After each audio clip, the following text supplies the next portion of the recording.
c'est cela, c'est ce que nous sommes. C'est notre nature. C'est notre nouvelle vie, c'est notre nouveauté de vie, c'est notre nouveau moyen de vie.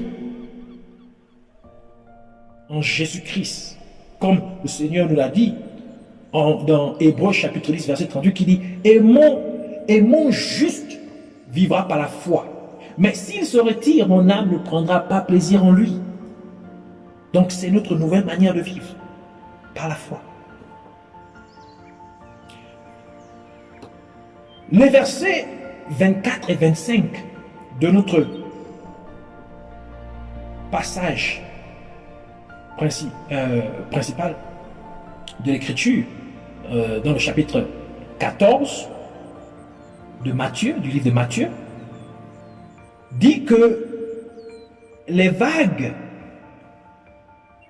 de la mer étaient battues par les flots et que le vent était contraire et soufflait était contraire à la direction que les disciples prenaient. Et c'est la même direction que Jésus-Christ a pris. Donc, les vagues ou la mer n'était pas calme, mais elle était bruyante. Elle est enragée. Et c'est dans de telles circonstances que Jésus-Christ décida de marcher sur les eaux. Sachant que le fait que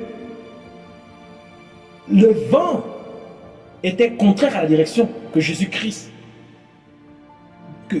avait pris, c'était une représentation des adversités que nous pouvons faire face, auxquelles nous pouvons faire face dans la vie. Et le fait que les eaux étaient vraiment tumultueuses est aussi une représentation des difficultés ou des problèmes dans lesquels nous pouvons nous retrouver dans la vie. Cela veut nous dire quoi? Que c'est face aux adversités que Dieu espère ou attend de voir plus de nous voir plus exprimer notre foi. C'est au milieu des difficultés, des problèmes que Dieu désire voir notre foi en manifestation.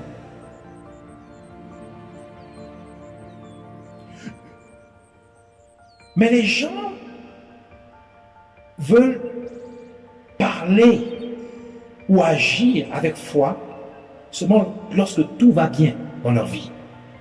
Oublions que le but principal de la foi, c'est d'ôter les montagnes, en d'autres termes, ôter les problèmes. Comme nous l'avons vu la semaine dernière dans Matthieu 21, chapitre 21, verset 21, qui dit ceci. Jésus dit ceci, si vous aviez la foi et que vous ne doutiez point, non seulement vous feriez ce qui était fait à ce figuier, mais quand vous diriez à cette montagne, ôte-toi de là et jette-toi dans la mer, cela se ferait. En d'autres termes, la foi est là pour ôter les montagnes. La foi est là pour ôter les obstacles. Donc la foi est plus, Dieu espère plus ou attend plus que nous puissions manifester notre foi lorsque nous sommes face aux adversités, lorsque nous sommes face aux difficultés. Nous devons aussi comprendre que Jésus-Christ a confronté cette situation où le vent était contraire à lui, il n'y avait pas de bateau, il fallait et que la mer était tumultueuse. Il a confronté cette situation parce qu'il était bien préparé. Et cette préparation, il a fait en passant du temps, un temps d'intimité dans la présence de Dieu, durant lequel il a construit sa foi. Il a boosté sa foi. En étant dans la présence de Dieu, en parlant à Dieu et en écoutant la parole de Dieu. En écoutant Dieu parler. Cela nous enseigne que nous devons être préparés en tout moment. Nous devons être préparés en tout moment à confronter quelconque situation auxquels nous pouvons faire face dans la vie. Et cela, c'est en passant un temps approprié, un temps substantiel, un temps adéquat dans la présence de Dieu, au travers de la prière et de la méditation de la parole de Dieu. Matthieu 26, 41, Jésus nous dit dans ce passage, il dit, veillez et priez afin que vous ne tombiez pas dans la tentation. L'esprit est bien disposé, mais la chair est faible. En d'autres termes, lorsque nous prions, ça nous empêche de tomber dans la tentation, ça nous empêche de succomber à nos difficultés. Ça nous permet de vaincre nos difficultés.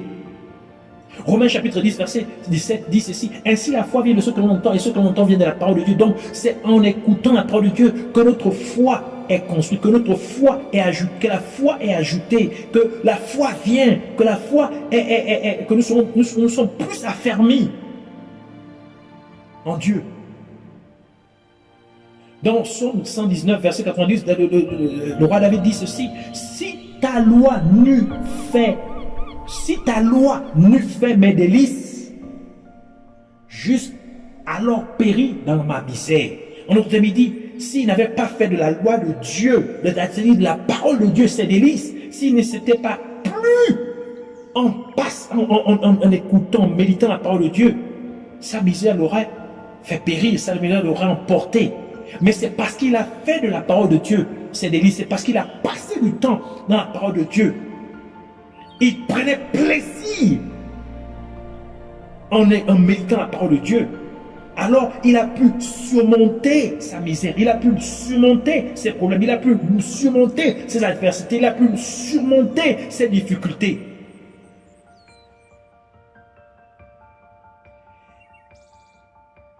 Notre passage aussi principal que nous, dans Matthieu chapitre 14 nous révèle aussi nous révèle trois genres ou trois catégories de croyants ou de chrétiens. Trois catégories de croyants. La première catégorie elles sont des croyants qui marchent sur les eaux comme Jésus marcha sur les eaux. Ce sont des croyants qui ont une relation intime avec Dieu. Ce sont des croyants qui comprennent leur mandat divin sur terre et ils dédient leur vie à l'accomplir. Ils sont complètement abandonnés, ils ont complètement abandonné leur vie à Dieu. Ils ne vivent plus pour eux-mêmes, mais ils vivent pour Dieu. Ils vivent pour faire plaisir à Dieu. Comme nous l'avons lu dans Galates chapitre 2, verset 20, qui dit « J'ai été crucifié avec Christ.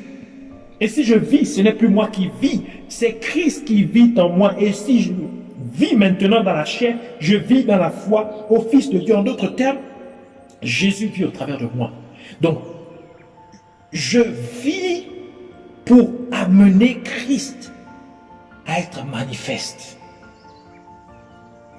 Je vis pour faire la volonté de Dieu. Je vis pour faire le bon plaisir de Dieu.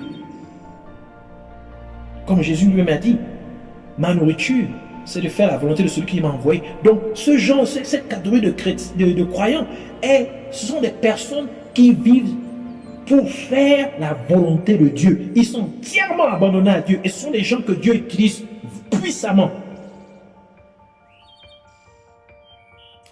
Les gens avec qui Dieu fait des choses vraiment hors du commun, qui dépassent l'entendement humain, qui fait des miracles. Dieu utilise il fait des miracles au travers de ces personnes. La deuxième catégorie de croyants sont ceux-là qui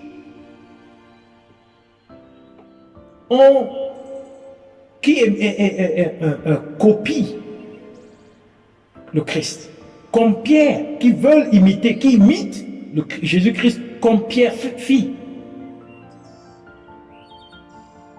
Ce sont des croyants qui disent en eux-mêmes, si Dieu peut le faire avec tel autre croyant, avec telle autre personne, c'est qu'il peut aussi le faire avec moi. Alors ils sont poussés en voyant ce que Dieu fait au travers de la vie d'autres croyants. Et à moins que Dieu le fasse dans leur propre vie, ils ne sont pas satisfaits, ils ne sont pas, ils ne sont pas tranquilles. Jusqu'à ce qu'ils voient que quelque chose se passe dans leur propre vie ou au travers de leur vie. Ils ont toujours besoin de quelqu'un pour imiter.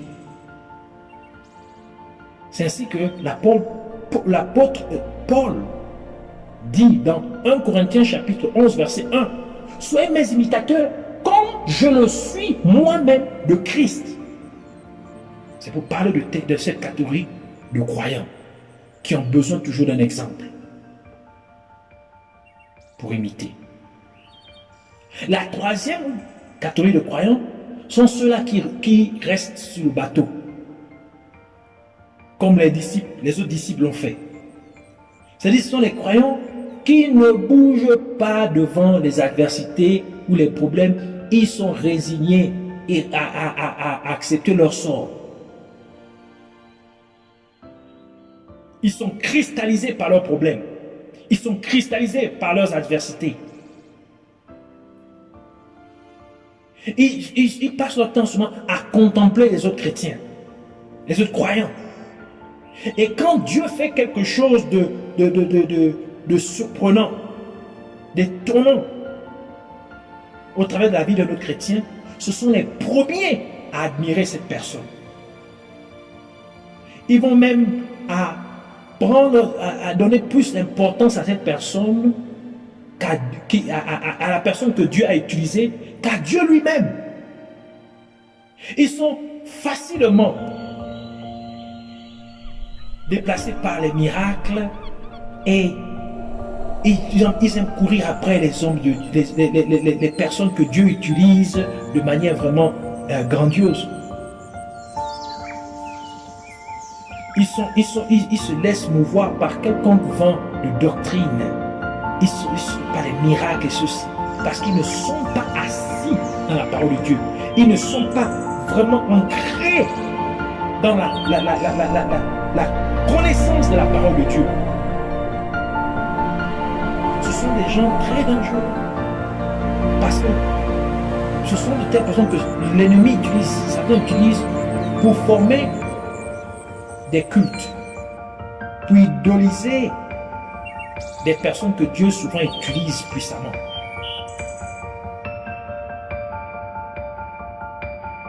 Ce que Éphésiens chapitre 4 verset 12 à 14 nous fait savoir, parlons des 5 ministères. Au travers des 5 ministères, il y a d'autres ministères qui sont cachés là-dedans. En fait, pour dire le but du ministère, c'est quoi? C'est pour le perfectionner. Éphésiens chapitre 4 verset 12 à 14 dit, pour le perfectionnement des saints en vue de l'œuvre du ministère et de l'édification du corps de Christ, jusqu'à ce que nous soyons tous parvenus à l'unité de la foi et de la connaissance du Fils de Dieu, à l'état d'homme fait, à la mesure de la stature parfaite de Christ, afin que nous ne soyons plus des enfants flottants et emportés à tout vent de doctrine par la tromperie des hommes, par leur ruse dans les moyens de séduction. Donc, pourquoi nous devons être ancrés dans la connaissance de la parole de Dieu, dans la connaissance de la parole de Christ, afin que nous ne soyons plus poussés par quelconque vent tiré ça et là, par quelconque vent de fausses doctrines, par les tromperies, des séductions des hommes, des faux miracles et tout cela. C'est pourquoi nous, hommes et femmes de Dieu, devons nous rassurer que le peuple, l'humanité, soit ancré vraiment dans la parole de Dieu et non pas sur des personnalités ou des miracles. De ces 3 catégories de croyants, laquelle aimeriez-vous appartenir? Laquelle?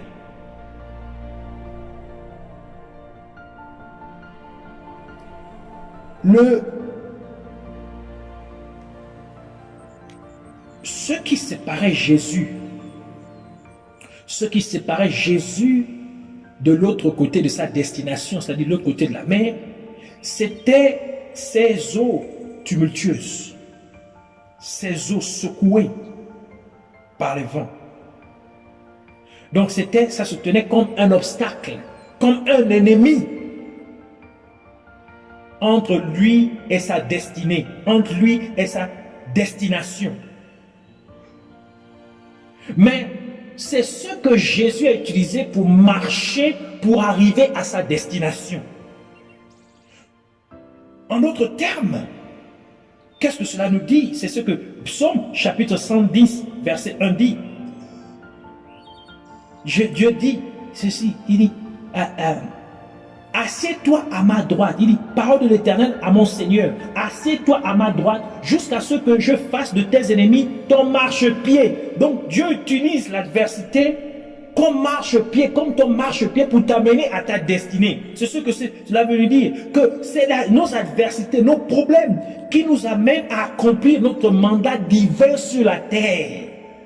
Alors nous devons marcher sur nos problèmes et nos adversités par la foi, afin d'arriver à notre destination. Nous ne devons pas les fuir. Nous devons les confronter, marcher dessus. Parce que c'est un marchepied, c'est un tremplin que Dieu utilise pour nous amener à accomplir notre mandat divin, ici-bas sur terre. Alors, nous devons prier. Nous devons prier afin que Dieu aide sa création humaine, incluant toi-même, à être capable de discerner quand c'est le moment d'être dans un temps d'intimité avec lui et d'être vraiment assez courageux de pouvoir se dissocier de la foule et des personnes très proches afin d'être seul avec Dieu pour prier. Passer du temps à prier et écouter ça.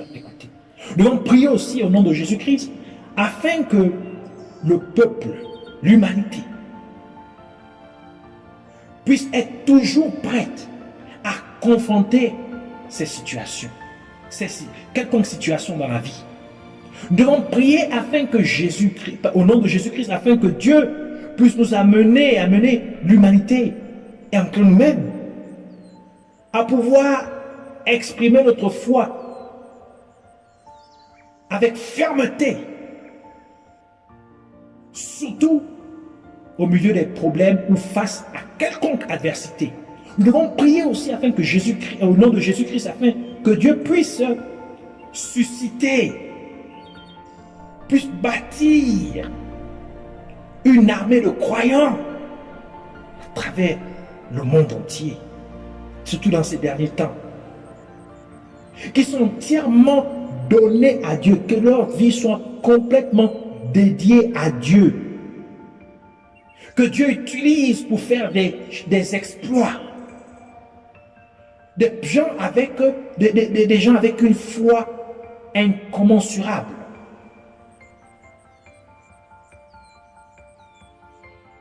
Une foi irrésistible. Nous devons prier aussi afin que Dieu amène les gens à marcher sur leurs problèmes, à marcher sur leurs adversités, afin d'accomplir leur destinée, afin d'accomplir le but pour lequel Dieu les a créés ici-bas sur terre. Alors prions ensemble au nom de Jésus-Christ. Père éternel, nous te bénissons pour ta parole. Nous te disons merci de nous parler. Merci de te révéler à nous.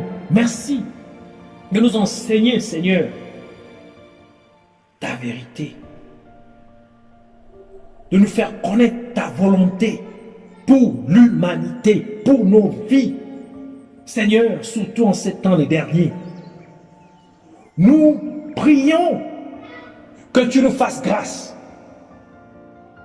de pouvoir être à mesure toujours de discerner lorsque c'est le moment pour nous de nous recueillir dans ta présence en intimité, et que tu nous donnes la force d'être aussi courageux, de pouvoir nous séparer de la foule et même des personnes qui nous sont proches, qui nous sont très chères, afin de nous recueillir en intimité avec toi, où nous sommes totalement focalisés en toi. Que tout en nous soit totalement attaché à toi, et de telle sorte que, Seigneur, les réalités spirituelles se fusionnent avec les réalités physiques. Au nom de Jésus-Christ. Nous prions, Seigneur, nous te demandons, au nom de Jésus-Christ, que tu nous aides à pouvoir toujours nous préparer, à être prêts à confronter quelconque situation dans la vie. Et c'est en passant du temps dans ta présence au travers de la prière, à communiquer avec toi, en te parlant, Seigneur, dans la prière. Mais aussi en t'écoutant ta parole, en t'écoutant ou en méditant ta parole. Afin que notre foi soit construite, que notre foi soit boostée, soit bien établie, soit vraiment grande et profonde. Au nom de Jésus, nous te prions, Seigneur, aide-nous à exprimer notre foi avec fermeté devant quelconque situation, devant quelconque adversité, au milieu de quelconque problème ou trouble, au nom de Jésus-Christ. Aide-nous, Seigneur, à vivre nos vies pour toi et entièrement pour toi. Que tu puisses, Seigneur, bâtir, Seigneur, une armée de croyants, de personnes, Seigneur, remplies d'une foi irrésistible, incommensurable. Des personnes avec qui tu fais des exploits à travers le globe, à travers le monde entier. N'as-tu pas dit que tu bâtiras ton église et qu'aucune porte de l'enfer ne pourra prévaloir contre elle? Bâtis ainsi ton église, Seigneur, dans ces temps les derniers. Une armée, Seigneur, de croyants.